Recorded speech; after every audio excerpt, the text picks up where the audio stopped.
The movie begins with a scene of a man named Tao, who went hunting with the people of his village.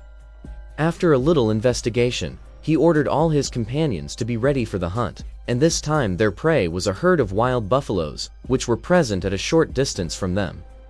Then Tao slowly started advancing towards them, and all the people attacked the wild buffaloes together. But the wild buffaloes were not so easily defeated, and they also started advancing towards the men for their defense.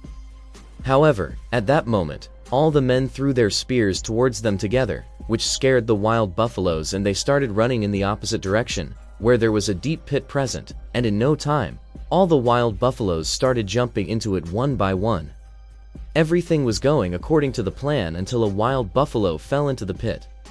One of the buffalo, instead of jumping, started running towards a boy named Keda. It was actually Keda's first hunt, and due to lack of experience, he started running away from the buffalo out of fear. But the buffalo came from behind and hit him, causing him to fall to the ground. However, the buffalo also didn't stop after doing so once. It again turned around and started running towards Keda, and this time, it picked him up and started running straight towards the pit. Tao attacked the wild buffalo from behind, but even after getting hit by a spear in the stomach, the buffalo jumped straight into the pit.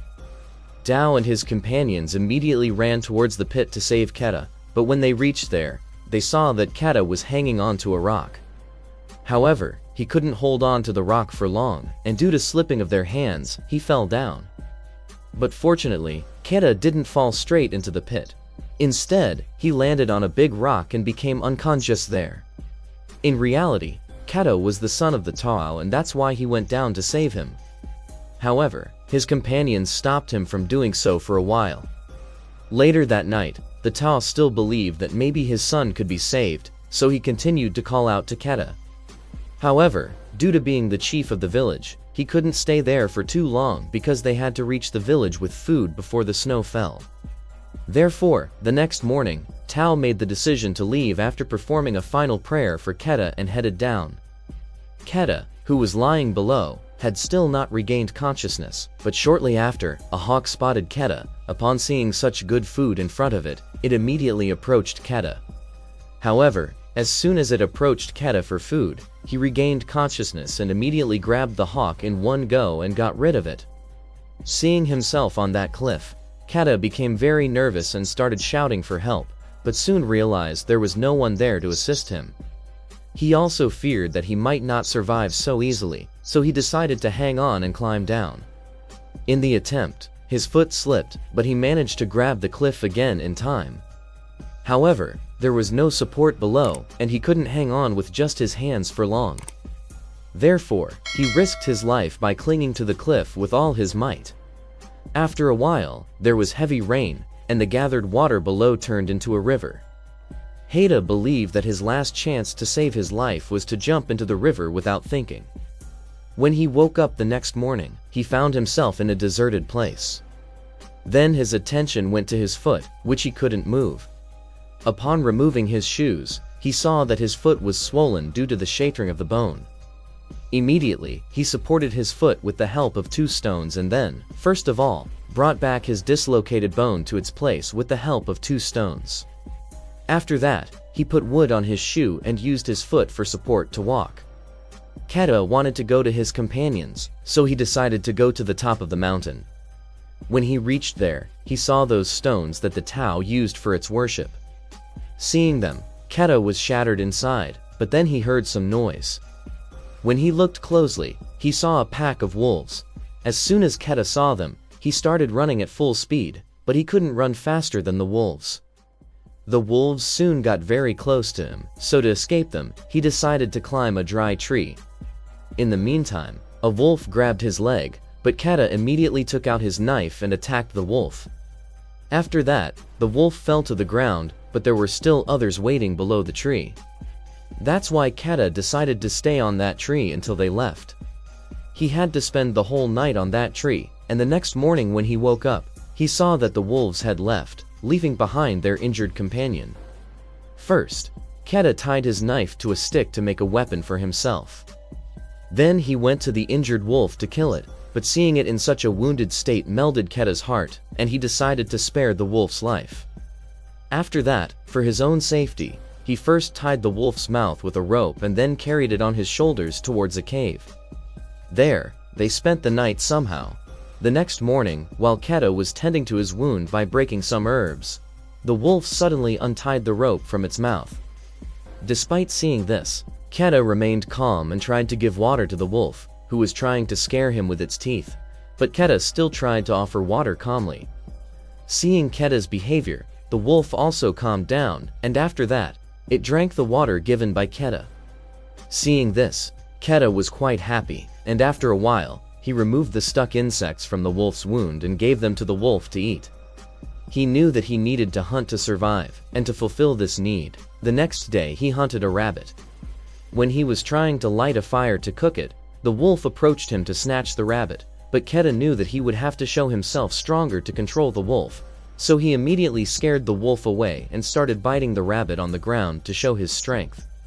Seeing this, the wolf quietly sat in its place. That night, Keda ate after many days, while on the other side, the wolf quietly watched Keda. After a while, Keda also gave food to the wolf. However, he made it clear to the wolf that he needed Keda's permission to eat. After resting for a few days, Keda decided to go back home before the snowfall, but he couldn't take the wolf with him. Therefore, he asked the wolf to find its family, but the wolf was not ready to move from there. So Keda decided to leave it there and go home alone. But as soon as he stepped out, the wolf slowly started following him. After walking for a while, the wolf began to follow him more closely. After a while, Keda, annoyed, threw a stick towards the wolf to scare it away. But instead of running away in fear, the wolf picked up the stick and started running ahead of Keda.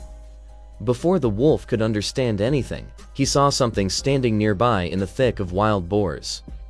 As the wolf ran full speed towards them to escape the boars, Keda stood on the other side, ready to defend himself. But instead of attacking, Keda quietly watched, causing the boars to run away successfully. Seeing this, the wolf was quite disappointed because of the Keda's mistake. Now they both wouldn't get food. However, after a while, they reached a compromise, named the wolf as Alpha. In the next few days, with Alpha's help, Keda learned to hunt well, and gradually, they both began to understand each other quite well. To the extent that at night, Alpha would snuggle with Keda to keep warm, and Keda also enjoyed his company. But a few days later, when winter arrived and the entire area was covered in a white blanket of snow, Alpha and Keda were slowly advancing while hunting for themselves. But one day, due to the snow breaking beneath his feet, Keda fell straight into the water and couldn't find a way back up. Meanwhile, Alpha was also struggling to break the snow with his weight. After trying for a while, Keda finally managed to make a path with the help knife. After that, with Alpha's help, Keda somehow managed to climb up. The next day, Keda's attention was drawn to a man sitting outside a tent, and he joyfully approached. However, upon reaching the man, he saw that the man was already frozen to death. After that, he tried to find food inside the tent, but to no avail. Keda was very disappointed to see this, but he still wanted to reunite with his family under any circumstances. So, they both set out on their journey again. After a while, they encountered a snowy storm ahead of them, making things even more difficult, and Keda noticed that some hunting dogs were also following them.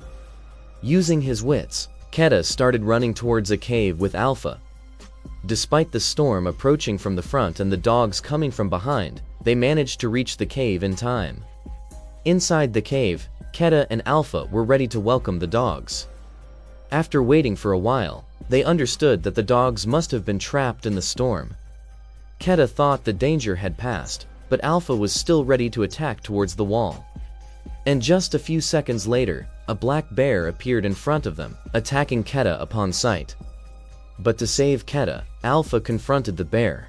After that, a fight ensued between them. At first, Keda was very scared, but he knew that if he didn't kill the bear, it would be impossible to save Alpha's life. So, gathering all his courage, he left an arrow towards the bear. As soon as the arrow hit, the bear fell to the ground. As soon as the bear fell, Keda shouted for Alpha, who was lying with the bear. Upon Keda's repeated calls, Alpha freed himself from the bear's grip after a while. He ran towards Keda, but due to his wounds, he fell down again. Keda knew that Alpha had saved his life several times, so he wanted to take Alpha home with him no matter what. The next morning, they both started walking back towards their destination, and after a few hours, they found a stone with a mark indicating they were now closer to Keda's village. Due to Alpha's injuries, his steps were becoming weaker, and soon he collapsed. Keda wanted Alpha to reach home somehow, but seeing Alpha's face, he understood that Alpha couldn't walk anymore. However, he wasn't one to give up easily, so he decided to carry Alpha on his shoulders and continue forward. Throughout the night and the next day, fueled by his determination, Keda crossed many mountains, finally reaching a place where he could see his village. He carried Alpha straight to the vicinity of his village, where, upon arrival, Tao was stunned to see Keda alive. Keda's mother also arrived there, having given up hope of seeing her son again.